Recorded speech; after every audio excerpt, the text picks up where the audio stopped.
Okay. My name is Belem Esteves. I'm the manager director of LookingFWD Foundation. I came with my colleague, Sean Lee, who is the manager director for Asia and Pacific region of OMNI.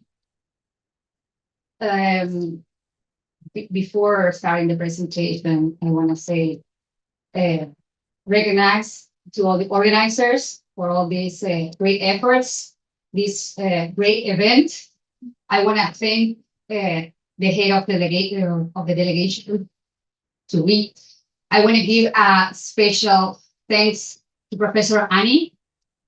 Annie, thank you very much for the invitation to invite us to share our project and especially for the support. Annie is a friend of LookingFWD Foundation, something that I'm going to tell you later more. Thank you, Shani, and thank you all the great presentations, because we came here to learn, and we're learning a lot. For me, it's very special to be here in Germany. I lived for some time here, 15 years ago, long time ago, and I'm always going to be very grateful for the German government, especially the IAIC, who gave me a full scholarship to study here renewable energies. So, ich freue mich, in Deutschland zu sein. Ich fühle mich zu Hause. So, thank you, Deutschland. I learned a lot about that whole year that I've been here. I learned a lot about renewable energies, how the German technology was able to change the energy matrix into more sustainable. I learned a lot about the power of the grids, how to get that in energy, in a clean energy. In Germany, it doesn't have too much solar radiation, but somehow the Germans know how to use the technology to get as much as possible solar radiation to get energy from over there. And also, such a great experience for me was going to the Esteves mine, which is pretty close or not very far from over here. I think 2 hours away, driving from over here. The Esteves mine is radioactive waste place where they put all the radioactive waste from nuclear plants. And I remember that we went down 30 meters down there to see how all this waste, radioactive waste, is that correct? They were over there, and how to manage them, because this mine, it has the risk to collapse because there were water leaking. So with this one, I want to mean that it was a huge controversial by that time, because of course nobody wants the waste in their backyard, right? Nobody wants it. And Germany knew how to do this, how to handle this, and especially how to change this matrix to a sustainable energy matrix. So very happy to be here. I went back to my country then. I went back to Argentina. I wrote a book regarding renewable energies, how to promote the renewable energies in my country using the legal framework and public policies. It was only one edition. It was not a success. I think that only my mom bought it once. Some research like this will have it. But anyways, since 3 years ago, I've been living in Spain. And about 2 months ago, a person, the CEO of OMNI, has contacted me, and here's the story that I came to tell you. OMNI is a global company that produces private brands from manufacturers all over the world and sell these private brands to retailers all over the world too. He's a CEO, he's founder, but I know him for 20 years already. He has a very futurist vision. He sets out impossible achievements, and he never gave it up. And he came with a great idea of responsible industrialization, which I like it very much and got my attention right away. He said, we are in the food sector. We operate the huge, the biggest, the largest industry in the world. And that's why we have the biggest impact in the world. Mm-hmm. They say, look at the plastic in the ocean. Who belongs? Look at the biodiversity that is getting lost. Look at the water scarcity. Look at the greenhouse gas emissions. That we share with another industries too. It's not only our responsibility. But there are many challenges that it has been already saying in the presentations before. That the main thing that we gotta think is that we're putting in risk food security. So that's how we born our foundation, with the goal of transforming supply chains with the framework, with the focus of sustainable development goals. And something that we have been hearing, I think that as a resume is very important that we got from this event, this today, and we're going to see it before, the collaborative efforts. Important to be together, sharing resources, sharing knowledge, because it's very hard to do it by yourself. Something else that we know is that we need knowledge changes. Otherwise, it is impossible if you don't have knowledge. And once you have the knowledge, you can measure. So here we come with our foundation, that is a nonprofit organization. And our mission is to transform the food supply chain, promoting the sustainable development practices aligned with sustainable development goals. We believe in 3 pillars. Collaboration. Collaboration is one of the sustainable development goals, the number 17. We believe in collaboration. We believe in data. Data has been already said by the other panelists. Data is the input of any exercise that we want to do. And education. Education, it is important if we want to make a change. We're willing to make education programs, training to empower from the very small manufacturers, medium and large manufacturers, to all the supply chains. We want to include everyone.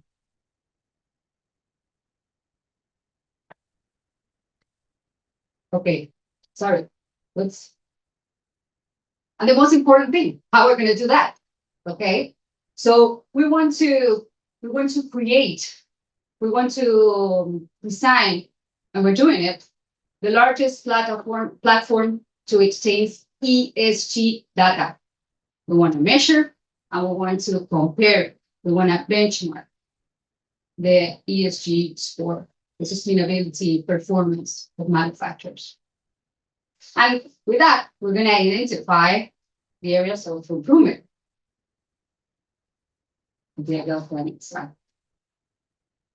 So, what are our main indicators? Because we're doing this from an ESG perspective: environment, social, governance. Environment, to say before, it is very important to be able to measure the greenhouse emission, right? But not only the carbon or greenhouse emissions from us, Scope 1, Scope 2. Also the indirect emissions, Scope 3. But that's the biggest challenge for the supply chain. Also, water management, water consumption, wastewater, the need to be more sustainable in the use of the energy and the impact of the biodiversity because we're losing. Also, social accountability. That's all have to do about human rights, labor rights, and the relationship and the impact that we do with our industries in the community. And last, governance. The different policies that the company has, the anti-corruption policies, the risk management, etc. So this is our scope. How will we get there? Here are our numbers. See, we have some numbers here. At the very top there, I don't know if I can see it, the very top, the very first picture, that's our dashboard. See, that's how it's gonna look, our dashboard. I'm gonna show the next one, you're gonna see it there, especially for those ones that doesn't have a good sign like me. We're gonna have one dashboard. But dashboard is going to be based in the Sustainable Development Goals with an ESG perspective. We're going to do it in collaboration with all the actors, or the different actors and stakeholders, different NGOs, academics, governments, suppliers, retailers, etc. We want to get on board the most important 50 retailers around the world. And we want to get on board too these 20,000 factories to help them to achieve the best ESG scores. So how will we do it? We have our project here. We call it SAME project. See, we already say our scope, but we have some scope that we're really paying attention because of the urgency. The carbon neutrality. We want to create a carbon neutrality based suppliers for these retailers. Also, we know that the biggest challenge that we're having is to measure scope 3. Clean water. As I said, clean water is one of the biggest challenges that we're having. You know what? In Spain, where I'm coming, where I live, where I'm coming from, we're facing today an hydric stress. That means that the government is going to start cutting the water where summer is coming. And of course, they're going to prioritize the human consume. So they say already, no water for recreation. So this means that many fools for this summer, they're not going to have water. Mm-hmm. So climate change is coming so fast, and we need to move faster. Other thing, this is related to human rights. This relates to human labor.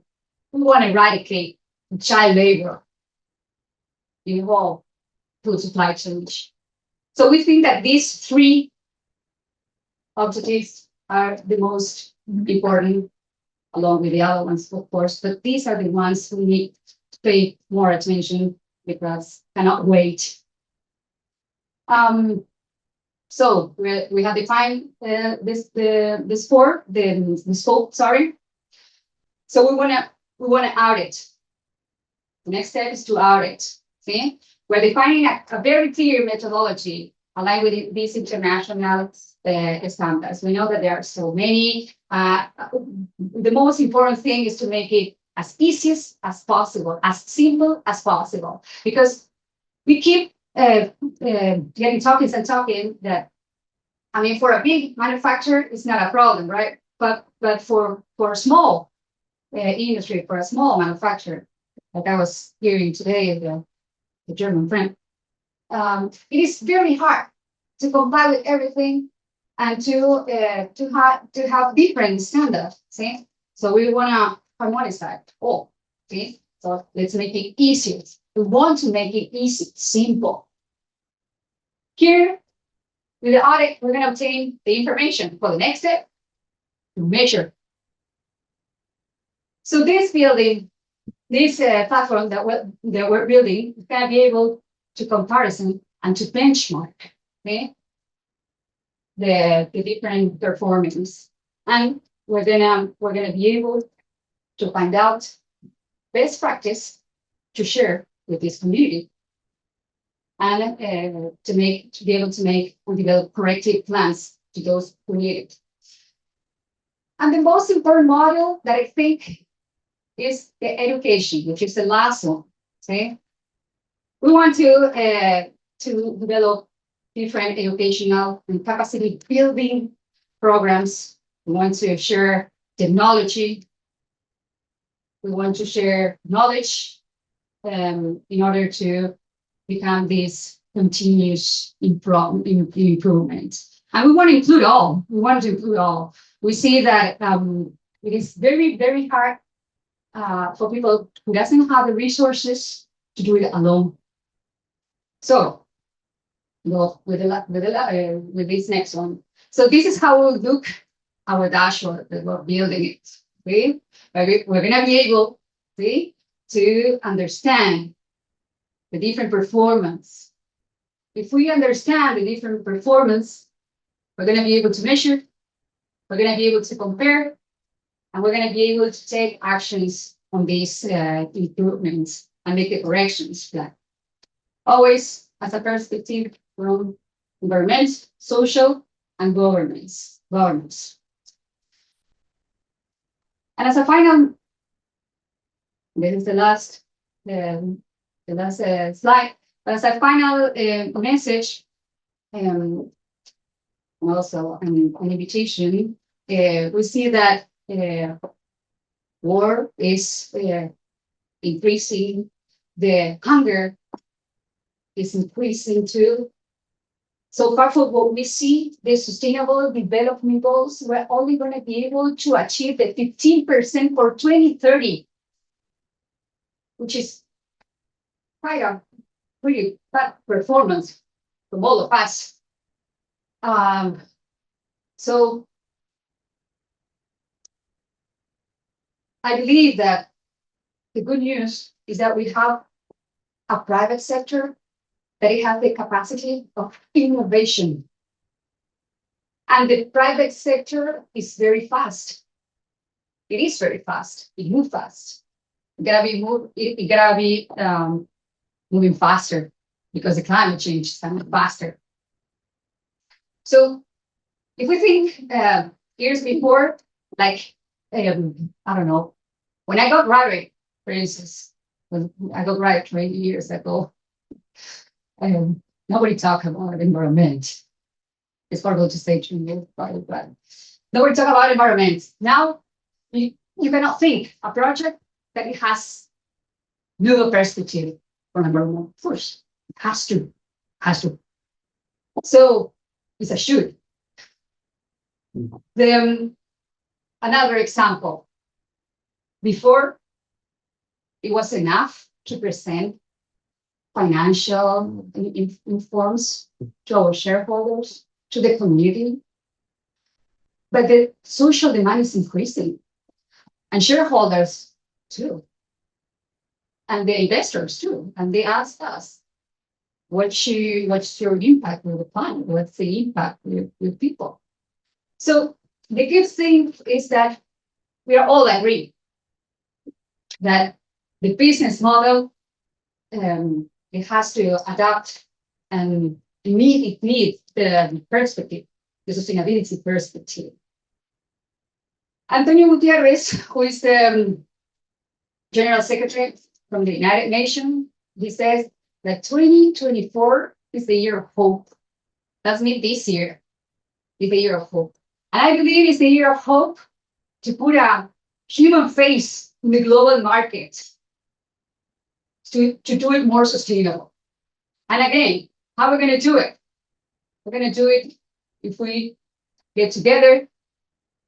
Like this kind of event, it helps, to get alliances and to make it, to share knowledge and to produce the change.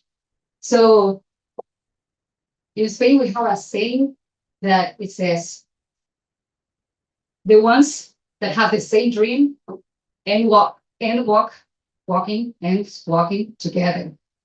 And I believe that the power of collaboration, the power of being together to make and to produce the change. So I invited all of you to be part, as Annie, to be part of this foundation. Thank you very much.